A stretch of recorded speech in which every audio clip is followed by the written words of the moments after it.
E aí, pessoal? O assunto hoje é classe média. Bom, economicamente falando, a sociedade ela é dividida em três grandes grupos. O primeiro deles é o dos pobres e miseráveis. São pessoas que não têm acesso ao mercado formal de trabalho, não têm acesso à educação, saúde, segurança, moradia. São pessoas que acordam de manhã sem saber se vão ter alguma coisa para comer ao longo do dia. O segundo grupo é a classe média. São pessoas que têm acesso ao mercado formal de trabalho, têm acesso à educação, em geral fazem um curso técnico, profissionalizante ou curso superior. E, em geral, também são pessoas que têm propriedades. Têm um carro, têm uma casa ou várias casas. A principal característica da classe média é que ela precisa de um salário para sobreviver. Se uma pessoa de classe média fica sem salário, durante poucos meses ou anos, essa pessoa vai ter sérias dificuldades para sobreviver. Nesse grupo também estão os profissionais liberais, que são patrões de si mesmos, mas eles não são donos dos meios de produção. O terceiro grupo é a elite, é o grupo dos ricos, que são os donos dos meios de produção. São pessoas que têm muito dinheiro, não precisam trabalhar nem estudar para sobreviver. O dinheiro que essas pessoas têm é suficiente para que elas e várias gerações vivam de forma bastante confortável. Só para exemplificar, numa empresa hipotética de 4 ou 5 mil funcionários que fature bilhões por ano, o presidente da empresa, por maior que seja o seu salário, ele pertence à classe média, porque ele depende do salário dele para sobreviver. Enquanto os donos da empresa, os acionistas, pertencem ao grupo dos ricos. Praticamente tudo o que é produzido na economia é produzido pela classe média. E quase tudo que é consumido na economia é consumido pela classe média. É a classe média que faz a roda da economia girar. E a exploração da mão de obra dessa classe média que perpetua a riqueza da elite. O que acontece é que quando a classe média trabalha, ela gera riqueza. Uma pequena parte dessa riqueza fica com ela, fica com a classe média.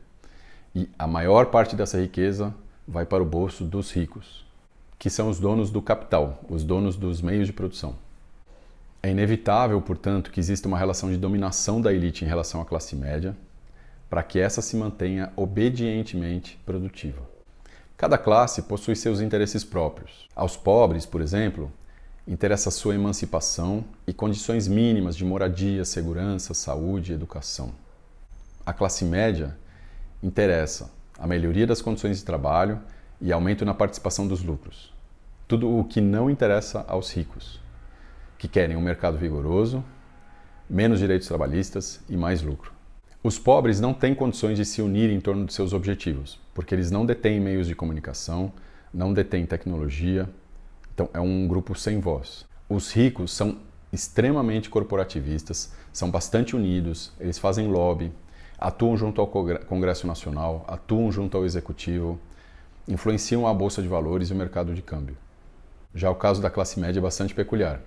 Nos últimos séculos, principalmente a partir da Revolução Francesa, a noção de grupo deu lugar ao conceito de indivíduo. Antes, o cidadão, ou seja, aquele que participa da cidade, ele era valorizado pela participação do grupo. Hoje não, o que é valorizado é o indivíduo, é aquele que é dono do seu próprio destino. O grande problema é que a classe média perdeu a consciência de si mesma. Ela não se enxerga mais como classe, ela não sabe a importância que tem, nem para a economia, nem para os ricos. Essa falta de autoconsciência, obviamente, é fabricada. A comunidade, como grupo, tinha um poder que o indivíduo não tem.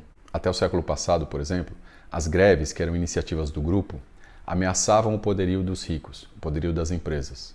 Mas um estilo de gestão japonesa chamada Kaizen foi introduzida no Ocidente a partir da indústria automobilística, substituindo a prática coletiva dos departamentos por uma gestão pulverizada, individual. Além disso, a substituição de parte do salário por benefícios da empresa, como carro, plano de saúde, bônus, etc., criaram um embaralhamento das sensações. Os donos do capital incentivam a disputa entre os funcionários, que se tratam como competidores, não como colaboradores. Essa falta de autoconsciência, de clareza, faz com que a classe média se enxergue como elite, passando a defender os interesses da elite em detrimento dos seus próprios interesses reais. No Brasil, por exemplo, foi justamente a classe média que defendeu o fim dos direitos trabalhistas e o fim da aposentadoria, precarizando o mercado de trabalho. Da mesma forma, é a classe média que promove a escola particular em detrimento da escola pública, esquecendo que a escola pública é um direito de todo cidadão. Dessa forma, a elite domina a classe média, não só em relação à sua mão de obra, mas também ideologicamente, fazendo com que a classe média gere riqueza para a elite e defenda os interesses da elite, fortalecendo e perpetuando os mecanismos que permitem a sua própria exploração. Assim, os ricos ficam cada vez mais ricos e a classe média fica cada vez mais dependente dos salários, tendo que trabalhar cada vez mais e por mais tempo para sobreviver. Se você gostou, dê um like no vídeo e curta a nossa página. Valeu!